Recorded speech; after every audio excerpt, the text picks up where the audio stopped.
உங்க விஜய் நான் வர உங்க விஜய் உயிர் என்ன வரனா இன்னைக்கு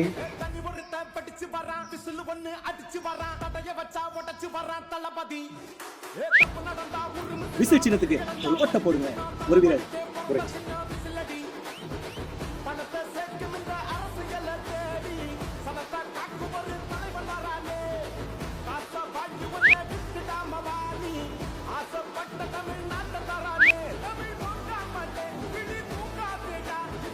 இந்திய அரசியலுக்கும் நமக்கு என்ன சம்பந்தம் இருக்கு? நாம எங்க அதை பத்தி பேச நிறைய பேர் கேட்பீங்க. எனக்கே குடும்பத்தில் எங்க சின்ன சித்தப்பா பெரியமா பெரியப்பா அத்தை மாமா பாட்டி அண்ணன் அக்கா எல்லாமே இருக்காங்க. விராலிமலையில் எங்க மாமா ஃபேமிலி இருக்காங்க, மதுரையில் எங்க அண்ணன் ஃபேமிலி இருக்காங்க, சிவகங்கையில் எங்க அத்தை ஃபேமிலி இருக்காங்க, ராமநாதபுரம் எங்க ஐயாவோட ஃபேமிலி. அது மட்டும் இல்லாமல் சென்னையில் எங்க அண்ணன் இருக்காங்க, சென்னையில் என்னோட நண்பர்கள் அவ்வளவு பேர் இருக்காங்க. ஸோ இவங்க எல்லாரோட வாழ்வு மாறணும் அப்படின்னா விசில் சின்னத்துக்கு போடுங்க ஓட்டு, ஜெயிச்சு வரட்டும். சரியா? இன்னொரு முக்கியமான விஷயம், அண்ணனுக்கு ஓட்டு போடுங்கன்னு சொல்றது காரணம் என்னன்னா, கூத்தாடி அரசியலுக்கு வரக்கூடாது அப்படின்றாங்க. நாங்களாம் கூத்தாடி அரசியல். ஸோ அதனால அவர் வரணும் அரசியலுக்கு, அவர் ஜெயிக்கணும். சரியா? அவருக்கு போடுங்க ஒரு விசில் சின்னத்துக்கு, ஒரு விசில போடுங்க.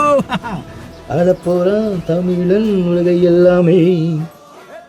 விசில் சின்னம் பண்ணுவோம். விசில் சின்னம்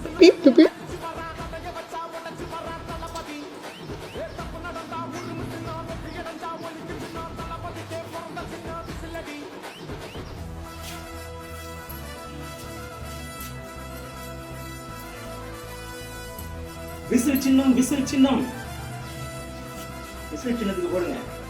yellow ரைட், இது நம்ம state, no more fight, we are always right. விசிலுக்கு போடுங்க. சொல்லுங்க. வி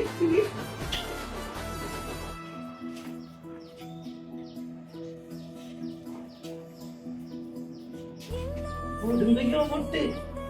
விசில் சின்னத்தை பார்த்து ஏத்தி சொல்லு மச்சி வெட்டி பேச்சு தூர தூக்கி வீசியாச்சு நம்ம கட்சி, நம்ம ஆட்சி, வானும் பூமி அதுக்கு சாட்சி. எல்லோ ரேட்டு, இது நம்ம state, no more fight, we are always right. அண்ணன் தம்பி மாமன் மச்சான் ஒன்னா சேர்ந்தோம் ஒரே பாட்டுல.